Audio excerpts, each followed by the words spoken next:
Hello friends, मैं सीमा आप सभी का स्वागत करती हूँ अपने चैनल में। तो मैं आज यहाँ पर इस तरह के डिज़ाइनर सूट की कटिंग और स्टिचिंग स्टेप बाय स्टेप बताऊँगी यहाँ पर कि कैसे की जाती है।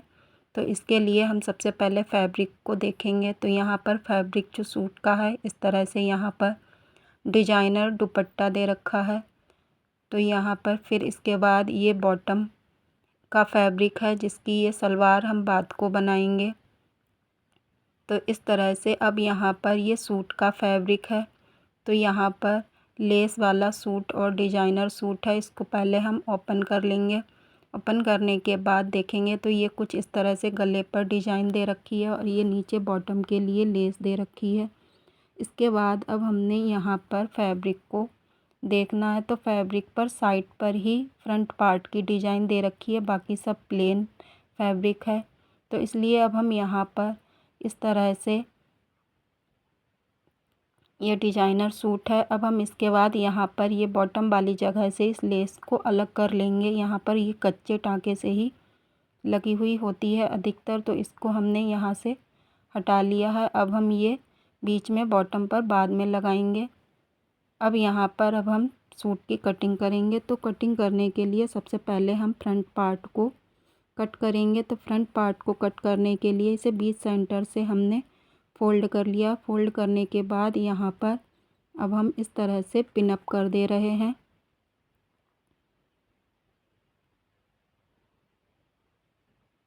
पिन अप करने के बाद अब हम यहाँ पर मार्किंग करेंगे। तो इस तरह से जो सिंपल फैब्रिक है ऊपर से, इसको हम हटा देंगे। हटाने के बाद अब हम यहाँ पर सूट की लेंथ लेंगे।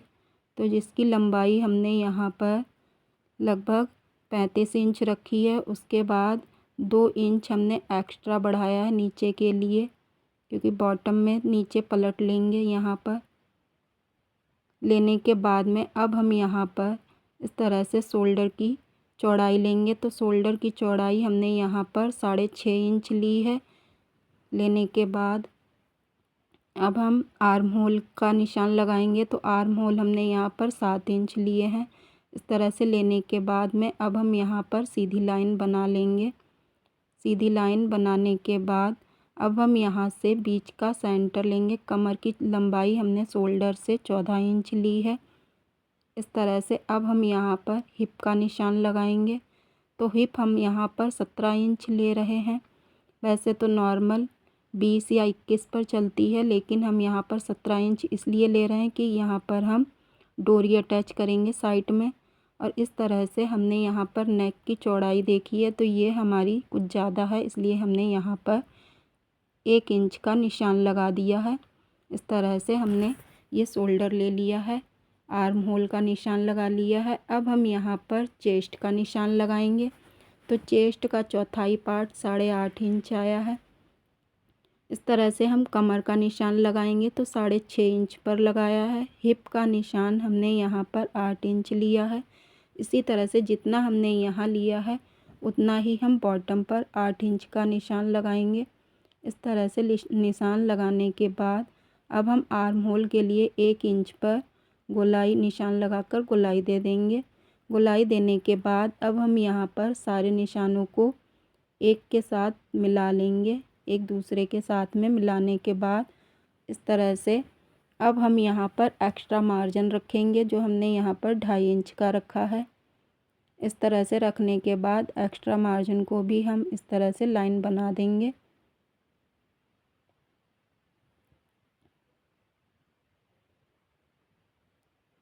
सारी लाइनों को बनाने के बाद अब हम यहाँ से शोल्डर को आधा इंच डाउन कर देंगे। डाउन करने के बाद में अब हम यहाँ पर कटिंग कर रहे हैं। इस तरह से सूट की कटिंग करने के बाद तो देखिए फ्रेंड्स, सूट की कटिंग हो चुकी है। अब हम यहाँ पर बैक पार्ट की कटिंग करेंगे। तो बैक पार्ट की कटिंग करने के लिए हमने यहाँ पर फ्रंट वाले पार्ट को इस तरह से बिल्कुल सीधा मिलाते हुए रख लेना है। रखने के बाद यहाँ पर पिन अप कर लेना है। इस तरह से पिन अप करने के बाद में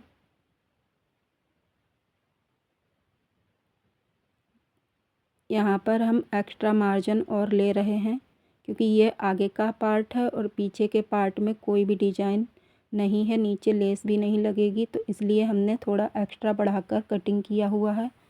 यहाँ पर इस तरह से कटिंग करने के बाद अब हम यहाँ पीछे कॉलर वाला डिजाइन नेक बनाएंगे, तो इसलिए हम उस पर कोई डिजाइन नहीं कर रहे हैं। यहाँ पर हमने थोड़ा सा आर्म होल का कटिंग कर दिया, फ्रंट पार्ट की, बैक पार्ट की उतनी ही रखी है। इस तरह से हमारा दोनों पार्ट की कटिंग हो चुकी है। कटिंग करने के बाद अब हम यहाँ पर स्लीव्स की कटिंग करेंगे। तो स्लीव्स की कटिंग करने के लिए सबसे पहले हम यहाँ पर सीधी लाइन बना देंगे, जो एक्स्ट्रा फैब्रिक है उसको कट करके निकाल देंगे। इस तरह से निकालने के बाद अब हम यहाँ पर 2 इंच का एक्स्ट्रा मार्जिन रखेंगे। उसके बाद जितनी हमारी स्लीव्स की लेंथ है 18.5 इंच, तो उस हिसाब से हमने यहाँ पर सीधी लाइन बना दी है। बनाने के बाद में अब हम यहाँ पर नीचे के लिए 3 इंच पर मार्क कर लेंगे। इस तरह से करने के बाद अब हम यहाँ पर आर्म होल की चौड़ाई पर निशान लगाएंगे, तो 7.5 इंच पर लगाया और 2 इंच एक्स्ट्रा कर दिया। इस तरह से हमने यहाँ पर 4.5 इंच पर और 2 इंच इस तरह से एक्स्ट्रा करने के बाद यहाँ पर लाइन बना दी है। बनाने के बाद अब हम यहाँ पर इस तरह से गोलाई दे देंगे। गोलाई देने के बाद में अब हम इस स्लीव्स की कटिंग कर लेंगे।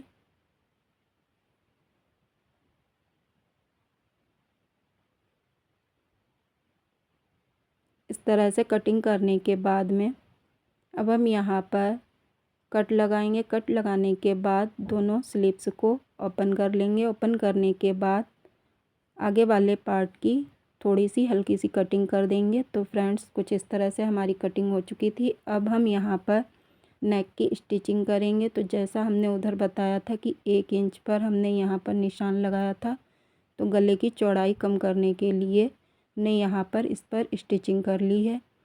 इस तरह से स्टिचिंग करने के बाद अब हम यहाँ पर फैब्रिक लेंगे, जो इस पर नेक बनाएंगे।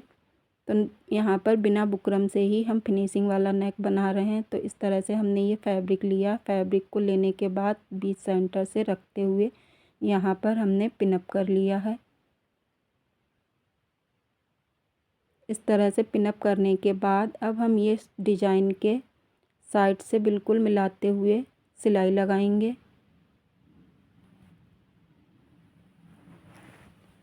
इस तरह से सिलाई लगाने के बाद में अब हम यहाँ पर इसकी कटिंग करेंगे।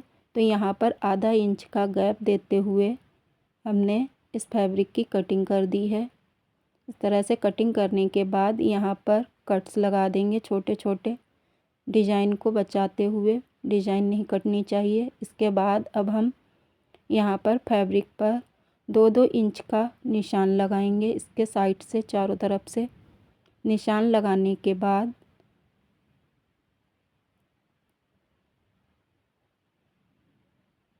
इन डॉट्स पर लाइन बना लेंगे।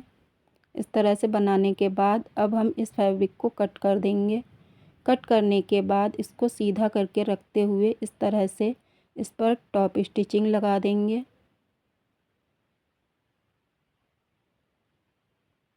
इस तरह से लगाने के बाद में अब हम यहाँ पर इसको पलट लेंगे। पलट कर कुछ इस तरह से यहाँ पर एक स्टिचिंग और लगा देंगे।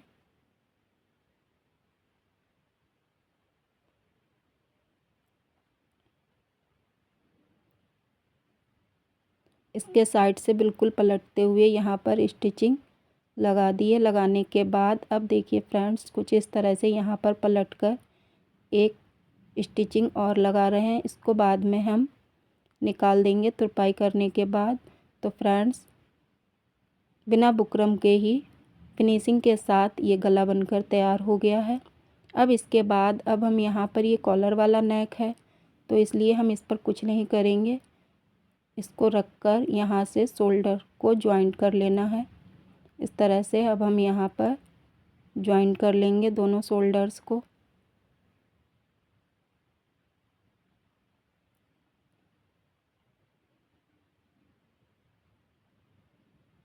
जॉइंट करने के बाद में अब हम यहाँ पर हाफ़ कॉलर बनाएंगे। तो हाफ़ कॉलर बनाने के लिए सबसे पहले हम इसका मेजरमेंट लेंगे। तो यहाँ पर बैक नेक हमारा 7 इंच है, फ्रंट से हमने 1.5 इंच लिया है और इस साइड से भी हम 1.5 इंच मिलाएंगे। तो 1.5 और 1.5 3 हो जाएगा और 7 और 3 प्लस 10 इंच का हमें यहाँ पर कॉलर लगाना है। तो इस तरह से देखिए फ्रेंड्स, इस तरह से हम इसका मेजरमेंट लेंगे तो 10 इंच पर आ गया है। इसी तरह से हमने यहाँ पर बुकरम ले लिया है। जो बुकरम की लंबाई जो हमने यहाँ पर बढ़ा कर रखी हुई है, लगभग 12 इंच ली है, जिसकी हमें चौड़ाई यहाँ पर 1.5 इंच ली है बुकरम की। और यहाँ पर नेक हमें तैयार 10 इंच का रखना है। तो इस तरह से हम इसको फोल्ड करते हुए यहाँ पर पिनअप कर लेंगे। पिनअप करने के बाद में अब हम यहाँ पर इसकी लंबाई का निशान लगाएंगे। तो हाफ़ करने के बाद यहाँ पर कुछ इस तरह से 5 इंच पर निशान लगा लेंगे। उसके बाद यहाँ पर आधा इंच पर और थोड़ा नीचे से बढ़ाते हुए यहाँ पर इस तरह से मार्किंग कर लेंगे। मार्किंग करने के बाद अब हम इसकी कटिंग कर देंगे। कटिंग करने के बाद यहाँ पर इस तरह से बुकरम को रखेंगे और रखने के बाद इसके ऊपर से एक स्टिचिंग कर देंगे। स्टिचिंग करने के बाद में साइड से ये फैब्रिक को हटा देंगे। हटाने के बाद यहाँ पर कट लगा देंगे। कट लगाने के बाद इसको इस तरह से सीधा कर लेंगे। सीधा करने के बाद आप चाहें तो इस पर सिलाई लगा सकते हैं या आयरन से भी इसको सही कर सकते हैं। करने के बाद में अब हम यहाँ पर सूट वाले फैब्रिक का सेंटर लेते हुए पीछे से और कॉलर का सेंटर लेते हुए इस तरह से मिलाकर रख लेंगे। रखने के बाद यहाँ पर साइड से बिल्कुल मिलाते हुए यहाँ पर एक स्टिचिंग लगा देंगे। इस तरह से इसके एक साइड से लगाने के बाद इसी तरह से अब हम इसको दूसरे साइड से भी इसी तरह से स्टिचिंग कर लेंगे। करने के बाद यहाँ पर एक्स्ट्रा मार्जिन जो ज़्यादा हो गया था उसको हमने कट कर दिया है। कट करने के बाद इस तरह से फोल्ड करते हुए इसको पलटकर सीधा करते हुए यहाँ पर एक स्टिचिंग और लगा देंगे। इस तरह से लगाने के बाद अब यहाँ पर इसके ऊपर से भी स्टिचिंग कर देंगे। इस तरह से करने के बाद देखिए फ्रेंड्स, तो कुछ इस तरह से फिनिशिंग से हमारा नेक कॉलर बनकर तैयार हो गया है। अब हम यहाँ पर स्लिप्स का जॉइंट करेंगे। तो शोल्डर हमने यहाँ पर 3.5 इंच लिए हैं और इस तरह से हमने ये स्लिप्स का पार्ट रखा है।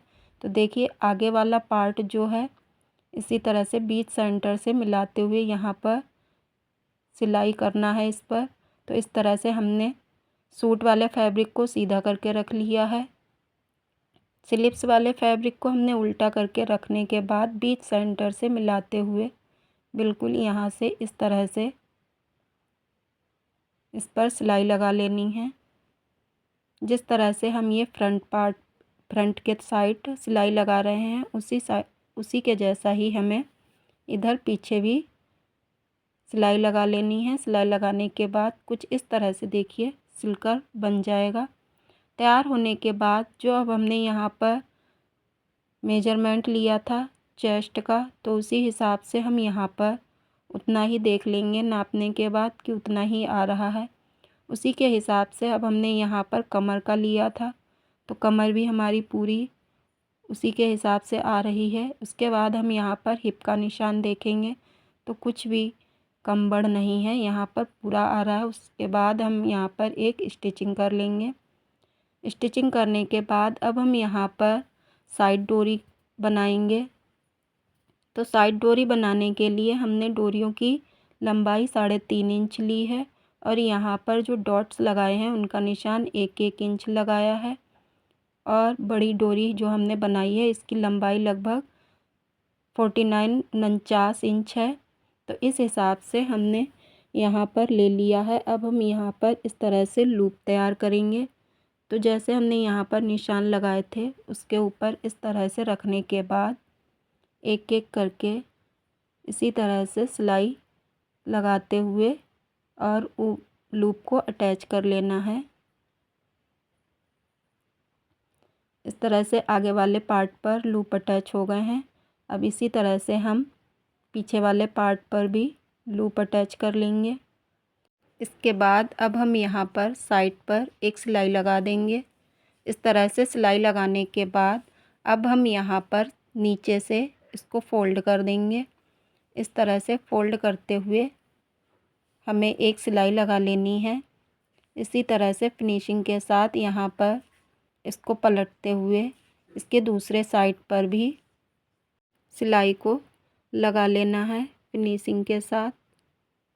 तो इस तरह से बिल्कुल फिनिशिंग वाली। इसके बाद यहाँ पर ये देखिए डिज़ाइन बनकर तैयार हो गई है। अब हम यहाँ पर डोरी को अटैच करेंगे। तो किस सेफ्टी पिन की हेल्प से यहाँ पर जिग जैग की तरह एक लूप छोड़कर दूसरे लूप में यहाँ पर अटैच कर लेना है। इस तरह से एक साइड से हमारी डोरी अटैच हो गई है। अब हम यहाँ पर इसी के जैसे दूसरी साइड से भी अटैच करेंगे, एक लूप को छोड़ते हुए। जिस तरह से हमने पहला वाला पैटर्न किया था उसी तरह से दूसरे पैटर्न को भी इसी तरह से कंप्लीट कर लेना है। करने के बाद अब हम यहाँ पर डोरी को बीच सेंटर से बिल्कुल हाफ में करते हुए यहाँ पर इस तरह से सही कर लेना है। करने के बाद कुछ इस तरह से ये डिज़ाइन दिखेगी। बनने के बाद अब हम यहाँ पर लटकन तैयार करेंगे। तो लटकन बनाने के लिए हमने यहाँ पर चौकोर फैब्रिक लिया है जिसकी लंबाई और चौड़ाई 3.5 इंच है। उसके बाद यहाँ पर किनार को फोल्ड करते हुए हल्का सा और इस तरह से तिरछे में सिलाई कर लिया है। तो एक लटकन बनकर इस तरह से तैयार हो गया है। इसी तरह से अब हमने यहाँ पर दूसरा भी लटकन बनाकर तैयार कर लिया है। बनने के बाद कुछ इस तरह से पूरा ये डिज़ाइन दिखेगा। तो फ्रेंड्स यहाँ पर देखिएगा ये फाइनल लुक हमारा ये सूट बनकर तैयार हो गया है। तो कुछ इस तरह से यहाँ पर ये डिज़ाइन है। बॉटम में हमने यहाँ पर ये लेस लगा दी थी। इसके बाद यहाँ पर ये सलवार का डिज़ाइन है। इस तरह से ये बनने के बाद कुछ इस तरह से दिख रहा है। यहाँ पर हमने ये डिज़ाइन डाली हुई है। तो यहाँ पर ये दुपट्टा भी था कुछ इस तरह से। ये तो हमारा पूरा सूट बनकर कंप्लीट हो गया है साइड से भी। और इधर देखिए फ्रेंड्स फिनिशिंग के साथ बिल्कुल पीछे से भी बिल्कुल फिनिशिंग आई हुई है। तो इस तरह से पूरा सूट कंप्लीट कर लेना है। अगर वीडियो अच्छी लगे तो लाइक कमेंट एंड शेयर ज़रूर कीजिएगा और हमारे चैनल को भी सब्सक्राइब करें। धन्यवाद।